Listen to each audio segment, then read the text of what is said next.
In this video, let's have a little fun and talk about the possible bounties of the Shichibukai.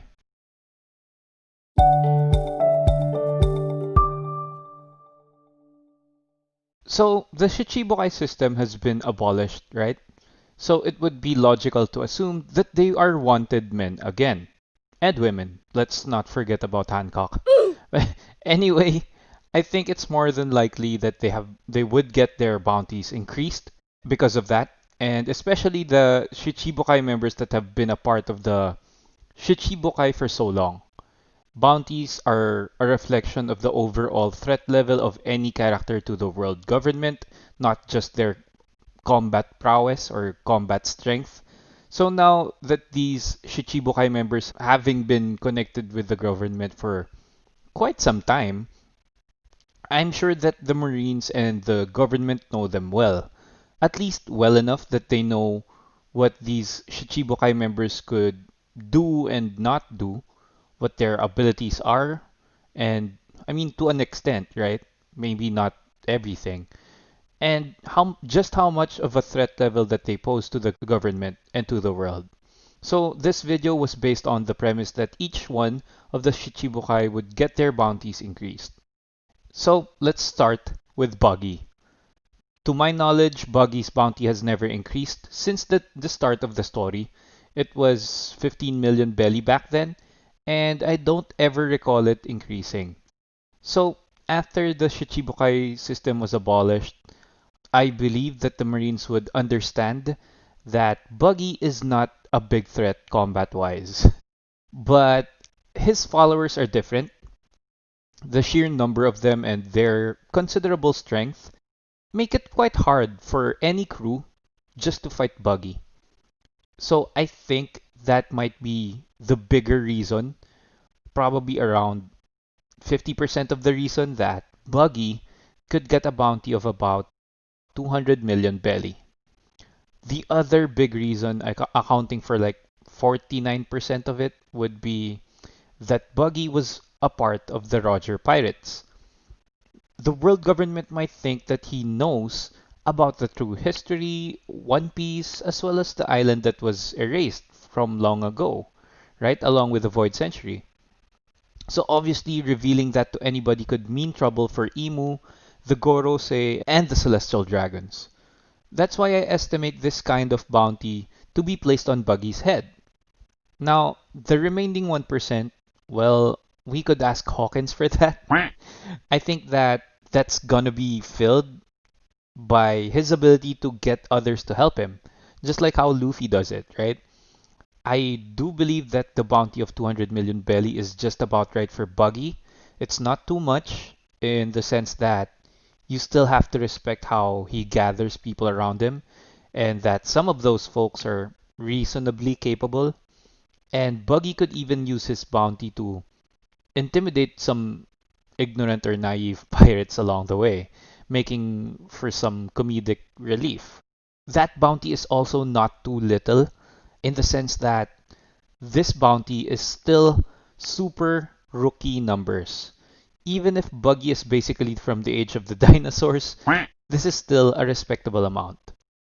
Next, we have Weevil.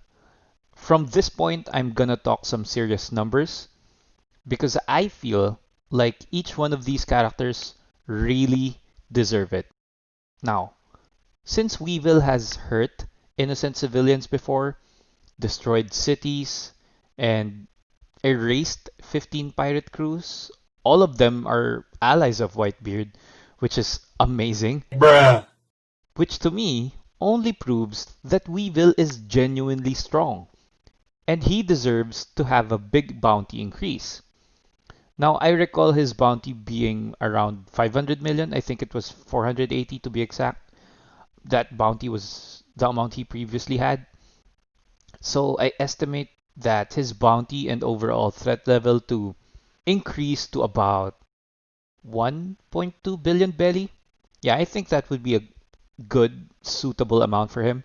I think that being able to solo one whole pirate crew, and given that those are Whitebeard's allies that we're talking about, that is and should be enough evidence that he's strong enough to be considered as an all-star or a Yonko commander level character.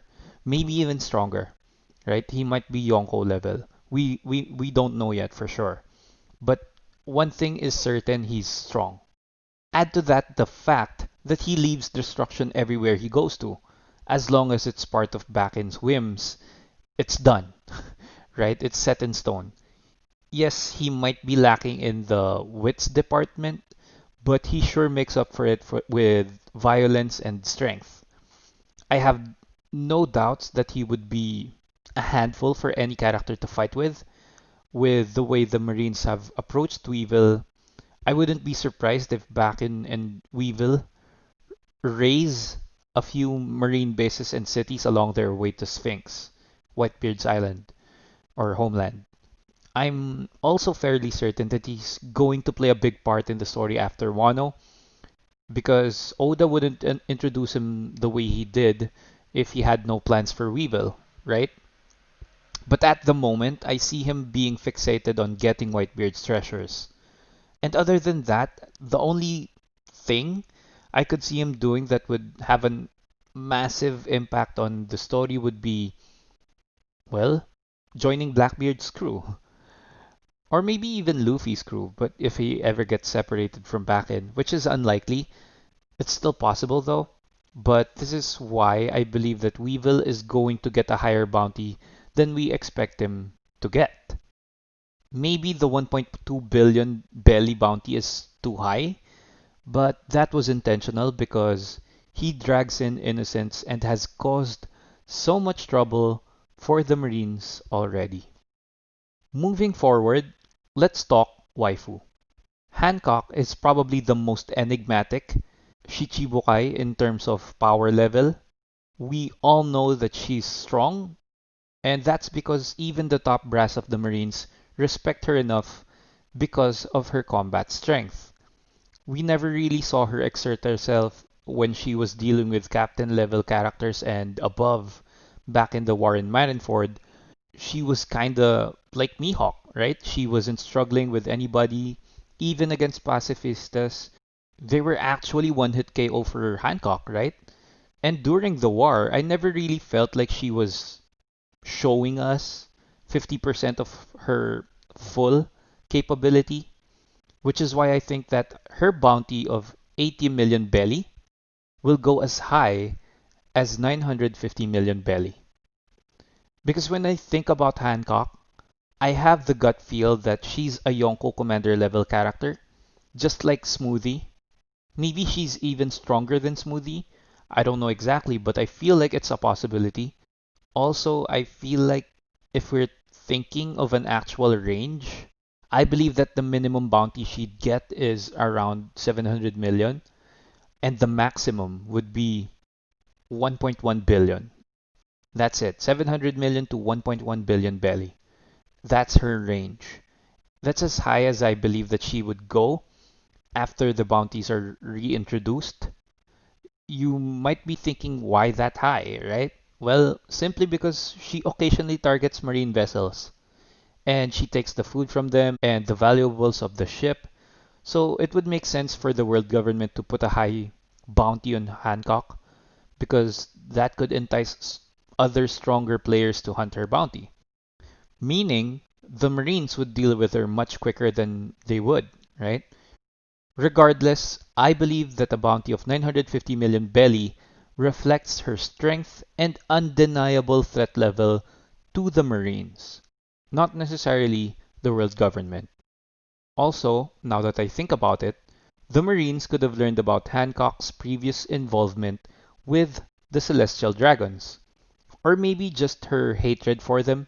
They could view that as being undeserving of any consideration, resulting in a higher bounty for Hancock.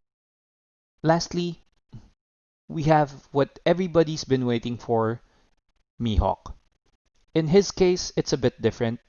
That's why I believe that a bounty of 2.5 billion belly is fitting. In my opinion, he's basically a Yonko level character, one of the strongest character in the whole One Piece verse. Being able to go toe to toe with Shanks day in and day out before he lost his arm is more than enough evidence for me. In fact, that screams total badass. I don't recall what Mihawk's previous bounty was. I don't remember seeing it on any anime episode or manga chapter.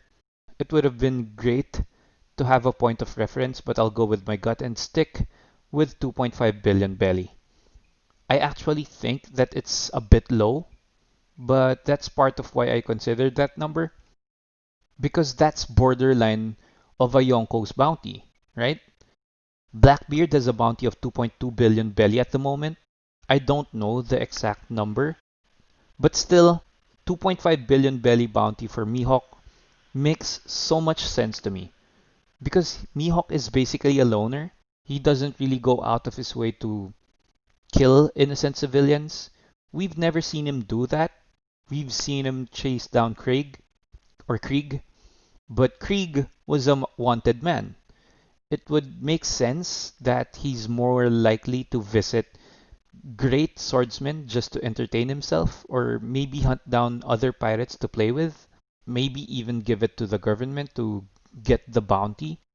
And really, at this point, I kinda think that he's just waiting for Zoro. Again, with the student surpassing the master thing, I believe that to be true.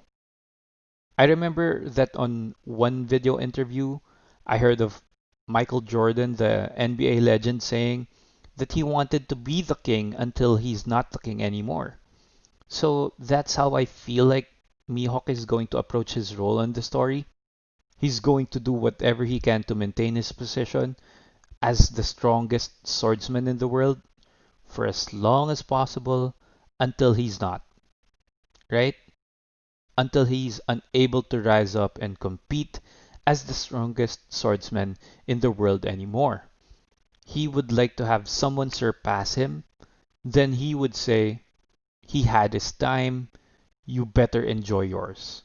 And while you're at it, affect change in the lives of others.